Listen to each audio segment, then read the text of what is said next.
going on, Nasty Nation? It's Nasty, and in today's video, we're going to be bringing back the Zac Support. You guys really seem to like the last video that I did on Zac Support, so I decided to do another one. If you guys haven't seen that video already, then I highly recommend that you go watch that video before you watch this one, because in that video, we discuss how Zac Support works, why it works, and just every little thing that you really need to know about Zac Support.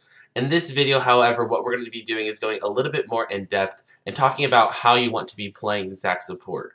I covered a little bit of it in the last video, but because I was doing a full game commentary, it was a little difficult for me to discuss it in depth while also trying to pay attention to the game. So that's what we're going to be doing in this video, going over runes, builds, how you want to be playing the lane phase, the mid to late game, roaming, all that good stuff.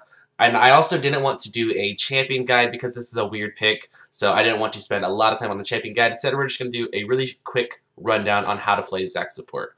On top of that, we're also doing a little bit of a video collaboration slash competition with KingStix. He's putting out a champion guide for Zac Jungle over on his channel, so go check his guide out as well. And on top of that, we are also having a little bit of a friendly banter. I want to know from you guys who you think is better on Zac. So watch my video, watch his video, and then afterwards let us know in the comment section who you feel is better on the champion Zac. With all that being said though, let's get started. So the first thing that I want to talk about is going to be the runes, so let's just get that out of the way right away. You want to be taking Resolve with Sorcery second. I think that Sorcery is a little bit of an underrated secondary page on Zac, but Transcendence is very important because the CDR is very valuable, and we'll talk about CDR later on when we talk about the build. On top of that, Ultimate Hat is going to be very important because it's going to give you even more CDR, but this time it's going to be more focused on your ultimate, allowing your ultimate to be up more often in the later parts of the game so that you can always be making plays. That's very important when it comes to playing Zac as a whole, so of course we're going to also want to take that kind of stuff when playing Zac Support. The Resolve tree, on the other hand, is a little bit more straightforward, nothing too surprising there. Aftershock, Conditioning, Bone Plating, and Revitalize. I think that Revitalize is a little strange, but it does help with the extra healing that you're going to be getting from his blobs. It's not as nice as some other keystones, but it simply is the only option. We used to be able to take Second Wind in this little tree here, but they have since removed that. Well, not removed it, but they've moved it up, so now you're forced to pick between Conditioning and Second Wind. Nevertheless, Revitalize is fine, so we take that with Conditioning and Bone Plating, with Aftershock, of course, being our main keystone. It's going to make us very tanky, and then the Sorcery is a little bit more aggressive, but also still utilizes our CDR. So that's going to be all of it for the runes. As for the build path, we're going to be building a lot of similar items as some other tank supports. This build path can be compared to some champions like Alistar, Thresh, Leona. Nothing too surprising here either. We're going to start Relic Shield for obvious reasons. Coin and Spell Thieves don't work whatsoever, so Relic Shield is going to be our best option.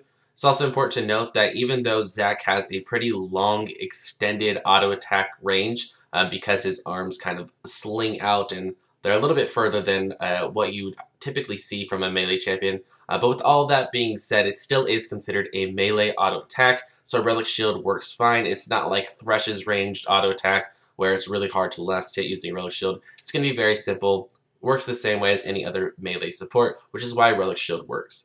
You're going to want to upgrade that all the way. Some other support items like Coin and Spell Thieves are not all that great right now as far as upgrading them up all the way, but Relic Shield is still really good. It's also going to give us a lot of tank stats and an extra 10% CDR, so that's all very important stuff. So we're going to be doing that first. Afterwards, you want to be getting your tier 2 boots. So this aspect of the build is a little bit different compared to tank supports. As I mentioned, he builds a lot of stuff similar to champions like Leona, Alistar, Thresh even, but boots on the other hand are going to be a little bit different. I think that most tank supports typically like to buy items like Merc Treads or Ninja Tabby. Those are the two most common boots when it comes to tank supports. Zac, on the other hand, wants to go CDR boots, once again because CDR is super important. The more CDR you have, the more often you'll be able to spam your abilities, which is exactly what you want to be able to do in solo queue. The more often your abilities are up, the more often you could be making plays and carrying the game. So that's why CDR is so important as a whole in solo queue, but for Zac it's even more important. After that, we're going to be going the core tank support items. This includes Knight's Vow and Locket. I do recommend going Knight's Vow before Locket, simply because it's going to give you health and another 10% CDR, which are very important stats in the early game. After that, we will have max CDR, so we can afford to go items like Locket. After that, the build is a little up in the air. I wouldn't say it's as straightforward where you have to build certain items. After the Relic Shield upgrade all the way, CDR boots, Locket, and Knight's Vow, your build's going to be pretty solid. You're going to be pretty tanky. After that, it can vary from game to game. I would just recommend any kind of tank item that best suits the game that you're in. If you're up against a team that has a lot of AD champions, build something with armor. This could be something like Dead Man's Plate. If you're up against a team with a lot of AP champions, then I recommend going something with magic resist. This could be something like Banner of Command. The last two items, like I said though, will vary from game to game and they're not as straightforward. It just depends on what you need.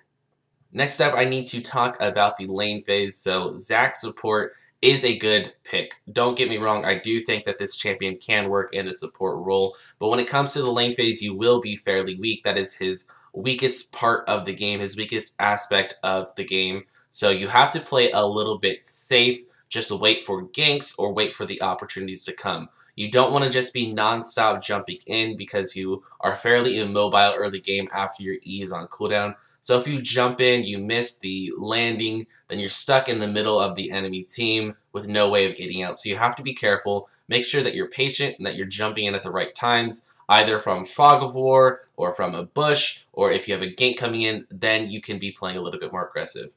On top of that, when you are looking to be aggressive with Zac Support, your combo is going to be very different from what you would see from a jungle Zac. So when you play Zac in the jungle, most of the time you're going to be jumping in from the Fog of War and then smacking two people together with your Q. When you're playing Zac Support though, you actually want to lead with your Q, jump to the other opponent, and then smack them together with your Q. This is going to be your most effective combo. I would say that 9 times out of 10, this is the combo that you should be using in the lane phase. Now, I'm not saying that this is a combo that you shouldn't pull off when playing Zac Jungle, but rather it's less common when playing Zac Jungle, whereas when playing Zac in the support position, this is going to be a very effective combo. Another really important thing that you want to be focusing on during the lane phase is roaming. So this is something that you want to be doing during the lane phase, even though it's not necessarily in your lane, but it is something that you want to put a large emphasis on. So because Zac, at his core, is a jungler, you can still act as somewhat of a jungler and roam to other lanes, gank from Fog of War, jumping in, smacking them together. That's still very, very effective. As long as you are pulling off these roams at the right time, you never just want to leave your ADC in lane by himself because then he loses out on CS and experience because he can get zoned. So make sure that when you are pulling off these roams that you are doing it properly and at the right times. But nevertheless, Zac is a champion that when playing him as a support, you do want to put a large emphasis on roaming, very similar to a champion like Bard. So Zac Support has the ability to roam, so you really need to take advantage of that. Even though he's not strong in lane, during the lane phase, you can still take advantage of the fact that he's a strong gap closing kind of champion and that he can still roam effectively and make plays happen elsewhere on the map. One final note that I should say regarding the lane phase is that you want to start Q, take E second, then W third. Following that, you're going to be maxing E, then Q, then W. Again, this is very different from Zac Jungle. Zac Jungle, you start W, get Q second, then E third. Very different here. You still want to max E, but instead we're going to be maxing Q second. This is because you want to focus on crowd control and having that Q up more often. On top of that, you usually max W second from Zac Jungle because you need your W for the clear, for the AoE, and also you need to have your W up as often as you can so that you are making more blobs and regenning. However, if you're playing Zac Support, none of that is important, so we don't have to put any emphasis on W. Instead, we're going to be maxing E first still, but then Q second and W last. Of course, with a point in R whenever possible. So, I already told you guys that lane phase is fairly weak when it comes to playing Zac Support, but the mid to late game is where he truly shines because you are going to act as a second jungler essentially. You are always going to have the threat of jumping in from afar. Similar to Zac Jungle, people are never going to feel safe in their lanes, so you always have the opportunity to jump in and make plays, and that's exactly what you want to be doing in the mid to late game. Your goal as Zac in any role really, whether that be jungle or from the support role, is always to initiate in these team fights.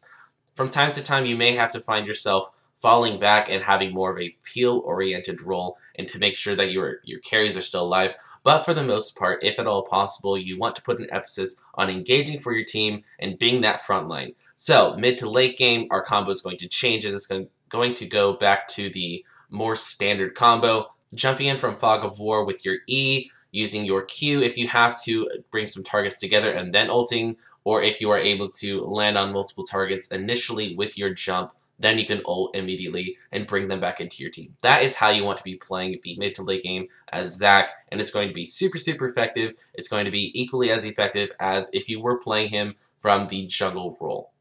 So that is all that I'm going to give you guys today for Zac Support. Again, I didn't want to do a full champion guide because this is a somewhat weird pick, and I'm not sure too many people would actually benefit from it, but I did want to go a little bit in depth on how you actually want to be playing this. Again, if you guys haven't already watched my initial video where I kind of break down why and how Zac Support is actually good, then I highly recommend that you guys go watch that. Also, be sure to go over to KingStix channel and watch his Zac guide for jungle, and of course be sure to let us know in my comment section or his comment section who you feel is better at Zac. There is some gameplay rolling this entire time. Hopefully you guys enjoyed that. Hopefully you guys got to see some of the plays that I was making on Zac. Also, I had a lot of good Zac plays on my last video, so you guys can base it off of that as well.